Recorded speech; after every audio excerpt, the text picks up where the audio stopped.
สบายดีสบายดีพี่น้องปองปายเบิร์ดสุภูสุคนเด้อมาพบกันอีกแล้วคือเก้าเนาะสักคนออกกับสิพาทุกคนมานึ่งข้าวครัวอยู่ครัวกินคือเก้าจ้ามื้อนี้ก็สิมานึ่งข้าวให้เบิ่งคือเก้าแหละ บ่มีเวียกหยังเนาะแต่ละมื้อก็มีแต่เฮ็ดเวียกแรงเวียกง่ายนี่แหละกินข้าวแล้วก็นอนเนาะช่วงนี้ก็พักโรงเรียนแด้บ่ได้ไปไสส่วนหลายก็อัดแต่คลิปเนาะ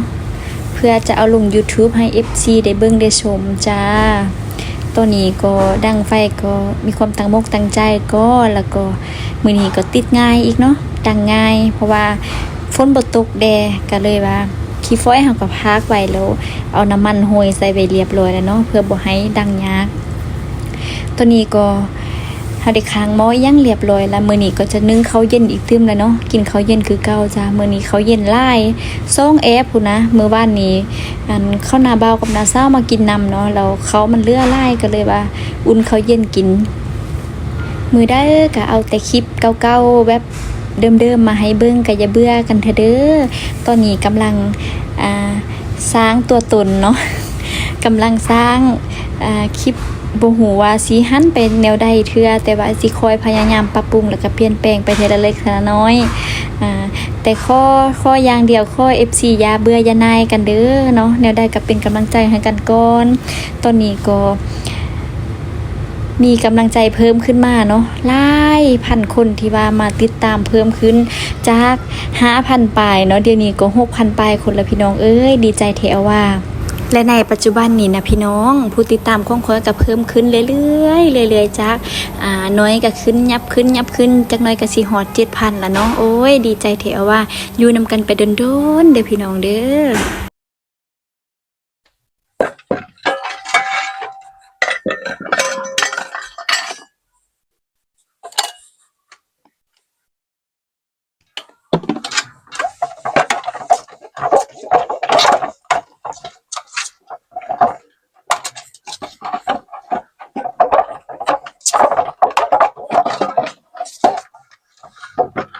ฟ้ามืดอีกแล้วพี่น้องคือฝนสิตกนี่แหละ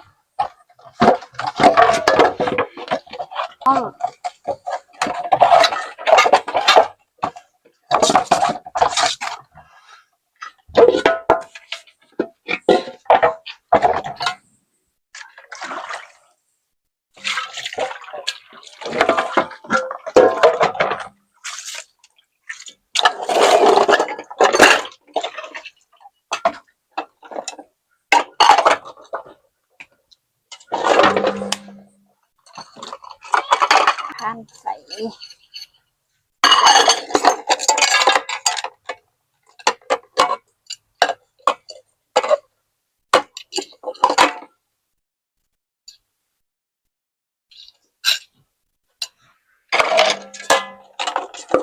คิดจะกินอ้อมบ่อนแต่ว่ามันมีหลายขั้นตอนพุ่นน่ะอ้อมบ่อนน่ะเรียกเอาหันเอานี้มาใส่เนาะวันนี้สิเฮ็ด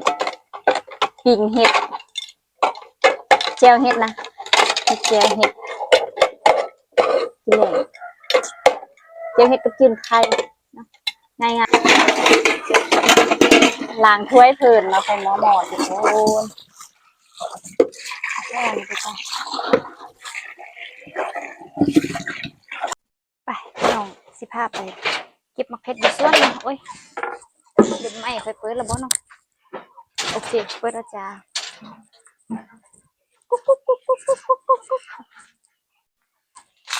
น้องก่อนค่อย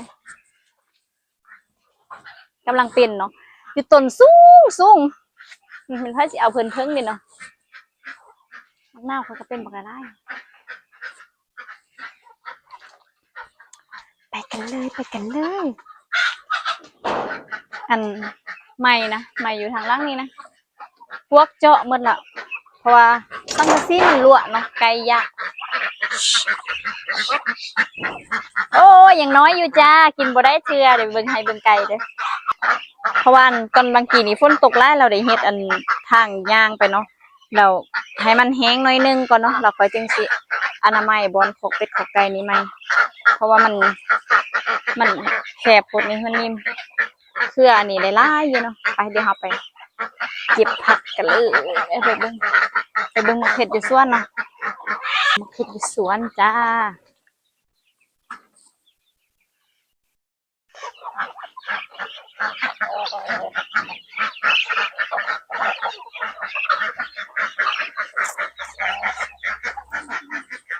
นี่เกลือไก่นะซุ้มเพราะว่ามันได้กินอยู่แดดโอ้หน่อใหม่ค่อยฟักยาวๆมาสวนหลังบ้านสิได้ยังไปกินแด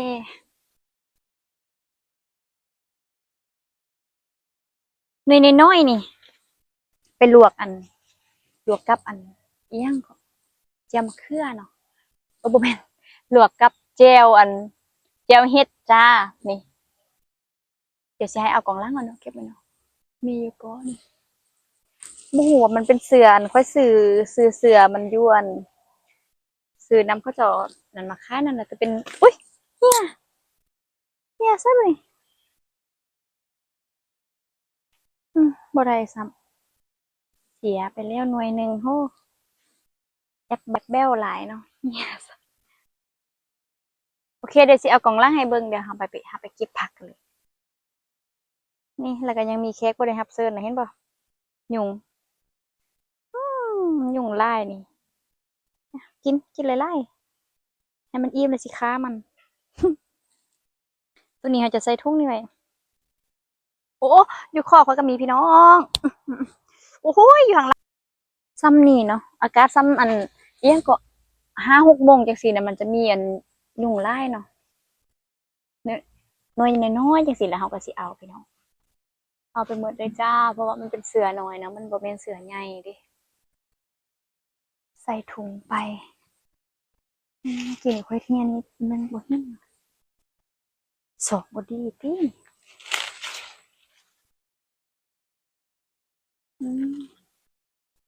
ที่จริงนะใส่แกงก่อนยังเสียบลวกบ่ปานใดลวกกับแก้วโอ้ยยุงหลายแท้ยุงจะคือหลายแท้จะคือบ่ไปทางอื่นแหน่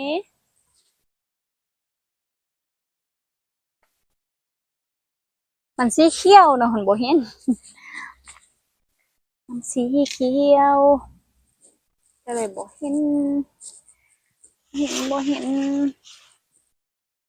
ยังว่าทางเทิงก็เอาบ่ได้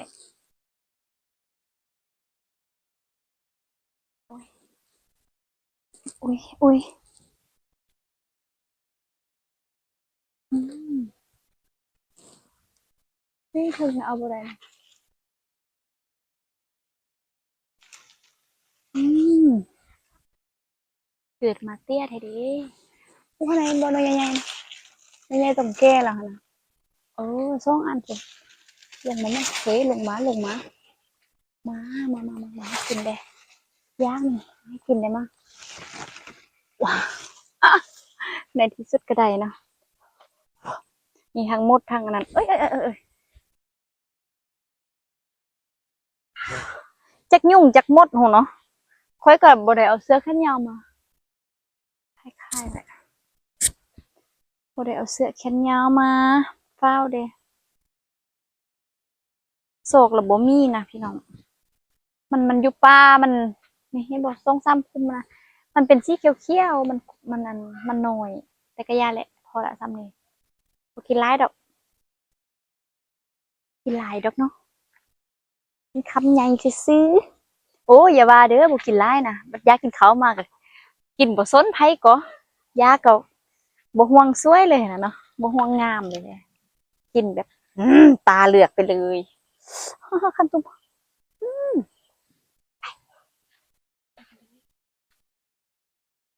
เลยมีล้างบ้านข่อยสิเฮ็ดของใส่ไก่ใส่นี่ให้ฝนเซาอันนั้นได้ก่อนแล้วค่อยจะอนามัยทางล่างนี้แล้วค่อยสิเฮ็ดเลี้ยงปลาใส่นี้เล็กๆน้อยๆจัก2 บ่อเนาะ2 ฟอง3 ฟองฟองเดียวก่อนซะบ่มีผู้ใดมากวนให้ข้อยแล้วนี่มือแตกโลด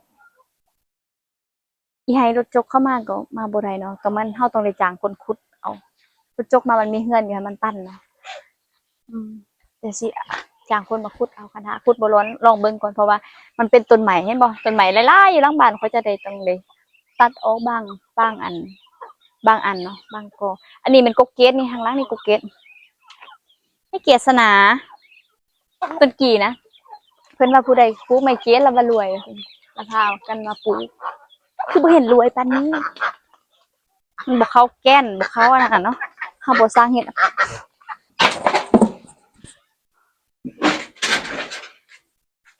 หรือเอายังลองเบิ่งใจไปไล่ตัวก่อน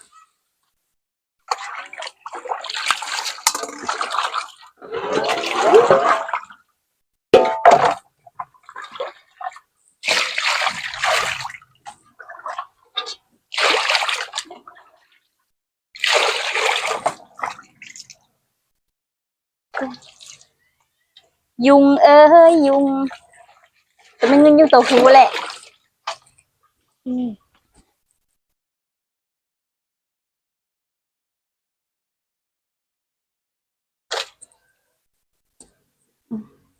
สิพาไปเก็บอันมันอยู่หน้าบ้านต่อมะเขียโอ้ยขั้นแกมนะ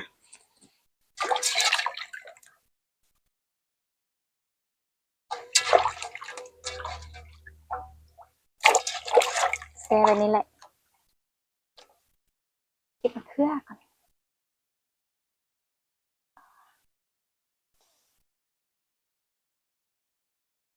เบิ่งอันนี้หน่อยนึงก่อน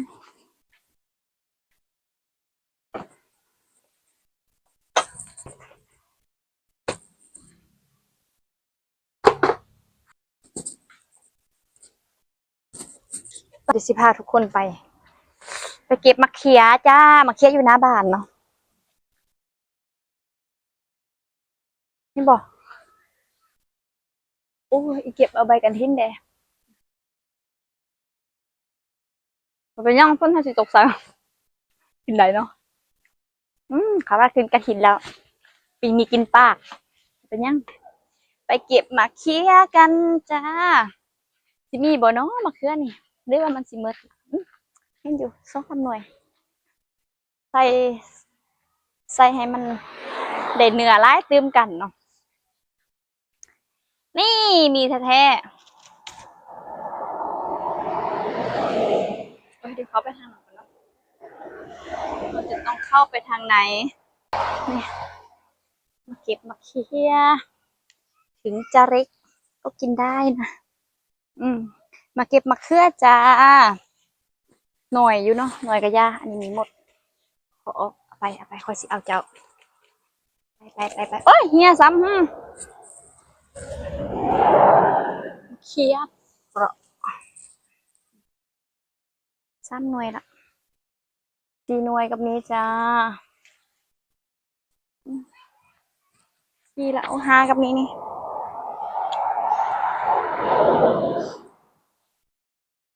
5แล้วคือจะมีแต่ซ้ำนี่ฝนตกแล้วมันอันนั้นไว้นี่พี่น้องพื้นนะกองมะกะลาจนสิจุฝุ่นละค่อยกับแม่ค่ะกันเก็บเทละเล็กเทละน้อยเนาะมื้อนี้ฝนบ่ตกว่าสิเก็บก็บ่ทันละกระเทินไปเดี๋ยวเรา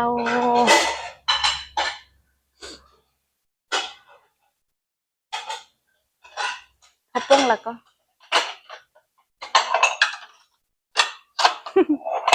คุณแม่ค่ะ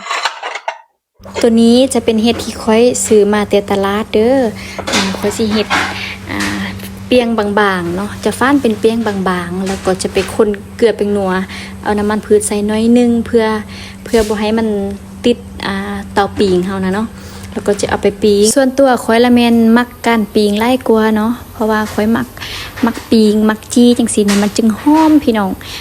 ปิงเฮ็ดนี่หอมง้อยๆสะดังพุ่นแหละอยากกินเขาทองดังกุกเลยแหละพี่น้องความยากนะเฮ็ดตามใดเด้อหรือว่าบางคนก็น่าจะเคยเฮ็ดแล้วเนาะแจ่วเฮ็ดนะหลายคนก็น่าจะเคยเฮ็ดแล้วละแต่ว่าสิเอาแบบสูตรค่อยให้เบิ่งเนาะสูตรค่อยแซ่บแน่นอนพี่น้องผู้ใดกินก็โอ้ยยกโปรแถมก้อยแล้วล่ะระหว่างที่รอเนาะตอนนี้เขาก็คือว่าพอปรุงแล้วเขาน้อยเนาะแบบบ่ใส่อันนั้นดอกจังซี่นะนี่ก็เทลงไปเลยจ้า อืมอีเผามะเขือก่อนอ่ะเผาแล้วก็ปิ้งไปนำเนี่ยก็ได้น้อยเดียวนังเล็กน้อยนะบ่ดันจึงลวกลงหม้อสุกี้ก็ได้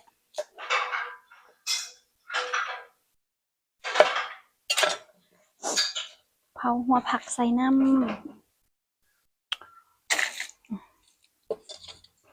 มะเผ็ดแห้งเอาเนาะแม่บ่เฮ็ดเผ็ดแหละเนาะ3หน่วยเนาะ3หน่วยก็เผ็ดละเพราะว่ามันมันเป็นมะเผ็ดที่เผ็ดหลายอืมอุ๊ยทำไมอ่ะ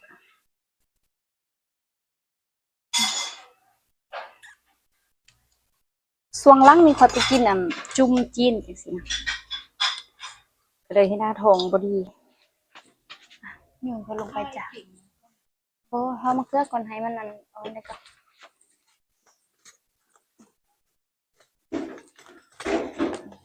เผาไปเลยข้อยมักเผากว่าต้มได้มะเขือน่ะแจ่วน่ะอืมมีอ้ายอันหนึงบอกข้อยว่าต้มจึงแซ่บอ่าแต่ข้อยว่าแต่ต้มแล้วเนื้อมันจะนุ่มอ่อนนะแต่ข้อยว่ามันบ่หอมข้อยว่าข้อยมักแนวนี้หลายกว่าแต่ก็บ่ได้ลองเฮ็ดแบบเราบอกเทื่อเนาะว่าสูตรนี้แซ่บหั้นนะบ่ได้ลองเฮ็ดเทื่อมื้อหน้าก่อนมื้อนี้บ่ทันละโยนลงไปและจ้าแล้วก็มีฮอดผักเทียมโยนไปเลยจ้ะเข้าไปนํกันนี่ล่ะมันมาเบิ่งแล้วเฮาก็จะไปอันหมักเห็ดต่อเนาะไปเลยพี่น้องมะเขือเฮากับไม้นั่นแหละพี่น้องมะเขือเฮากับไม้แล้วเนาะซ้ำนี้เฮาก็พอละนี่หัวผักเฮาก็หอมแล้ว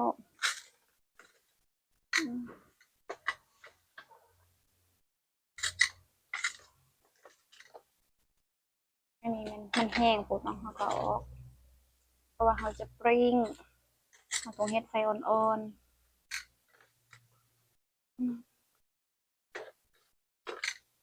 เฮ็ดไฟอ่อนๆจ้า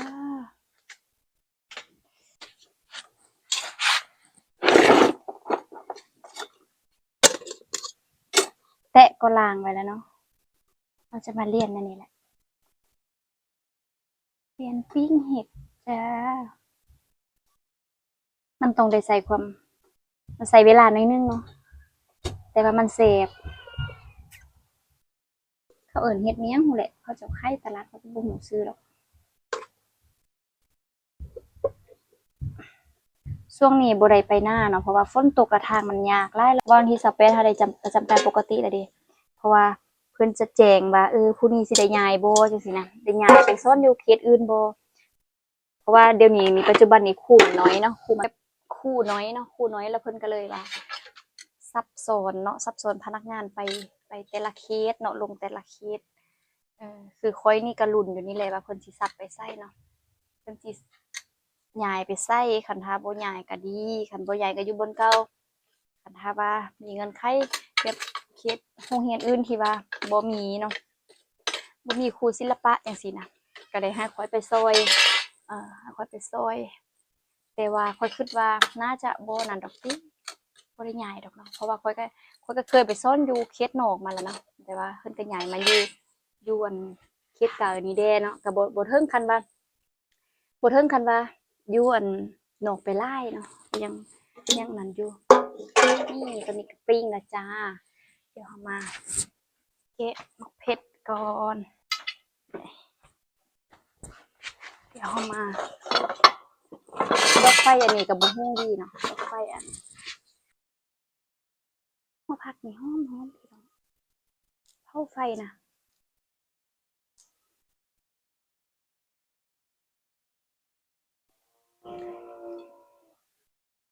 ไปโรงเรียนแล้วก็ไปหั้นปานนี้ก็ยากแหละเพราะว่าลืมเขาตั้งแต่เดือน6จังซี่เนาะลืมเขาถ่ายเดือน8วันที่1เดือนเก้าแม่นทั่วประเทศแม่นเริ่มการเรียนการสอนปกติเนาะ เริ่มซ่อนเป็นปกติเลยแล้วก็สิได้คุ้นกันแล้วบัดนี้สุดสุดคู่จังซี่นะได้ตัดไม้หมดแล้วค่อยนะเอาแต่ทางในขาวๆมันนะพี่น้อง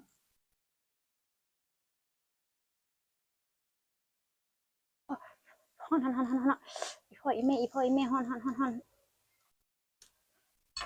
ปิ้งเฮ็ดอยู่ระหว่างที่รอเนาะระหว่างที่ท่าจืนไข่จ้า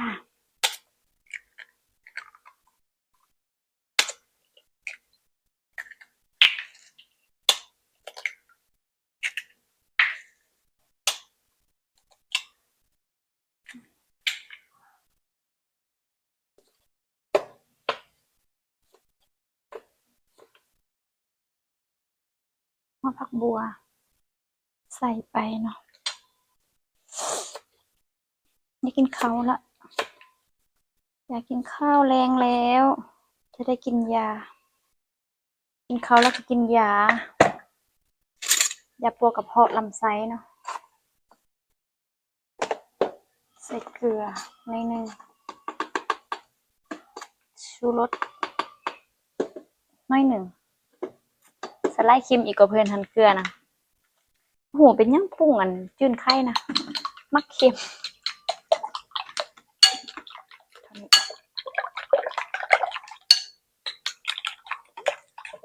ปรุงไว้ยังไม่ได้จืนจ้าไปเบิ่งเห็ดต่อเนาะหอมแล้วพี่น้องหอมง่อยๆแล้วนี่หอมแล้วก็ต้องเลยระมัดระวังเลยนี่สิตกเจ้าคือฮักษาหยากแท้เจ้าคือเอาใจหยากแท้เจ้าคือเอาใจหยากแท้เป็นแทนจริงเห็ดเดี๋ยวค่อยก็จะมาฟักเนาะสิฟักก่อนจะฟักก่อนฟักให้เพิ่นมุนก่อนไปตำมันจะได้ตำง่ายนะเสือก็ตำไปเลย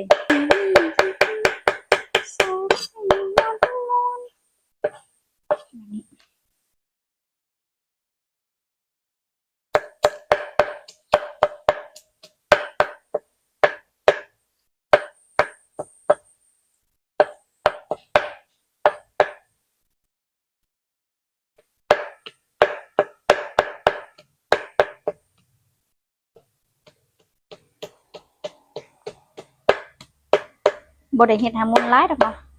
เฮ็ดแบบให้มันเป็นคะโลนคะเลนนะเป็นตอนสูตรไผสูตรมันเนาะผู้ใดมักมักนึ่งมักลวกมักต้มก็ได้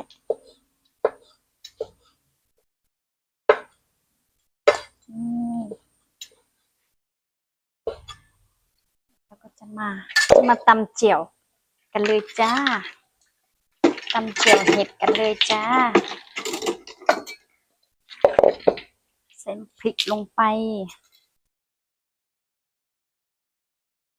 แล้วก็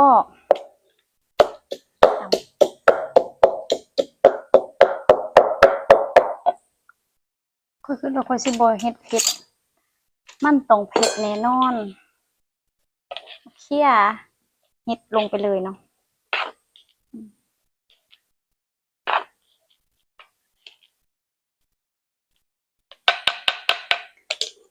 แล้วค่อยก็สิปรุงรสอีกเติมก่อนเมื่อกี้นี้ค่อยซิมเฮ็ดมันเค็มเด้เนาะค่อยสิใส่แต่เป็นนัวเนาะเดี๋ยวจากนั้นค่อยก็จะตำมะเขือน้อยโพดเนาะ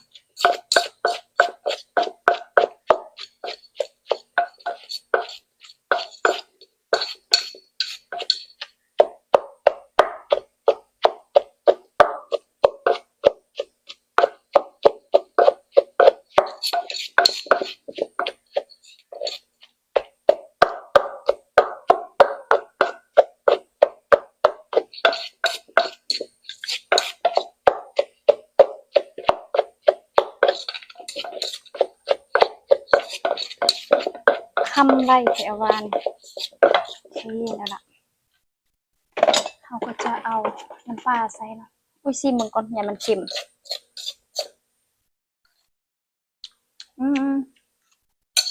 จาง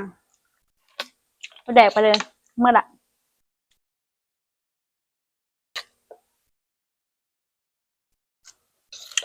เราบอกให้เห็ดเราบอกเห็ด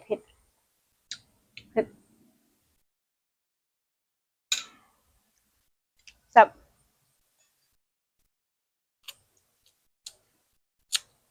ใบขิงเนาะเพิ่มอรรถรสให้เพิ่นหอม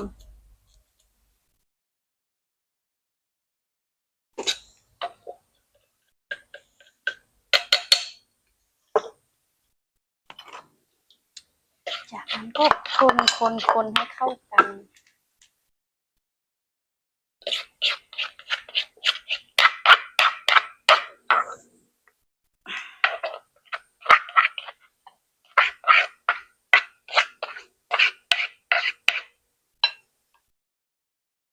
นี่ได้แล้ว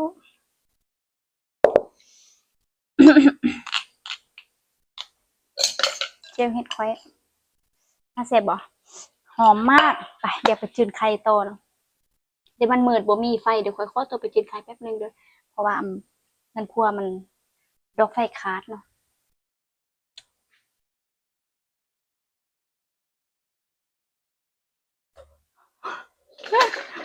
มาแล้วพี่น้องจืนไข่ควายมาแซ่บบ่เรียบร้อยจ้าแล้วก็มีลวก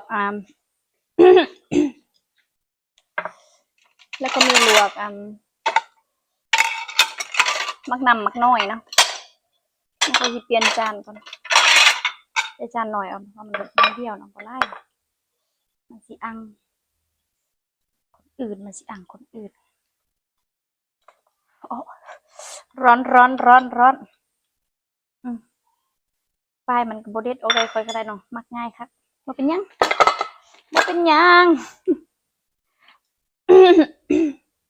เดี๋ยวเฮาก็ยังมีมกปูเนาะมกปูที่ว่ามกมือว่านนี้มกเมื่อวานนี้เดี๋ยวซีมกคนกิน3 คนบ่หมดเงิดหลายก็สิห้องก็สิไว้ในมาเสียบนี่มกปูไปเดี๋ยวไปเกี่ยมอันนี้ก่อนเลยหวังจึงพังสลายหากอายมาตั้งหลายปีโอ้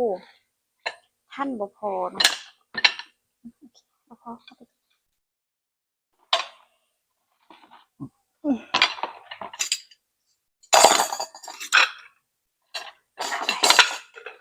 ดี๋ยวเอาผักเขาไปในห้างไปด้วยกันตัวนี้อาหารของเฮาก็เรียบร้อยแล้วเนาะ กินง่ายอยู่ง่ายเนาะนี่มันจะมีเจลเฮ็ดแดเนาะแล้วก็มีมกปูเนาะมกปูที่ว่าบ่เป็นเงื่อนเนาะเพราะว่าเฮาบ่ได้ไข่เทื่อเพราะว่ามันมี4 มกแล้วมกนี้เฮายังบ่ได้เจาะเทื่อเนาะแล้วก็มีจืนไข่สุดแซ่บของข่อยอยากบอกไว้เลยว่ายกปูแน่นอนเนาะ แล้วก็มีมักอันนี้นะมักน้อยที่ว่าเฮาไปเก็บน่ะเนาะเอาสำหรับคลิปนี้ฝากทุกคนไว้เพียงส่ำนี้เด้อขอตัวไปกินข้าวก่อนนะบ๊ายบายจ้าบ๊ายบายแม่มากินข้าว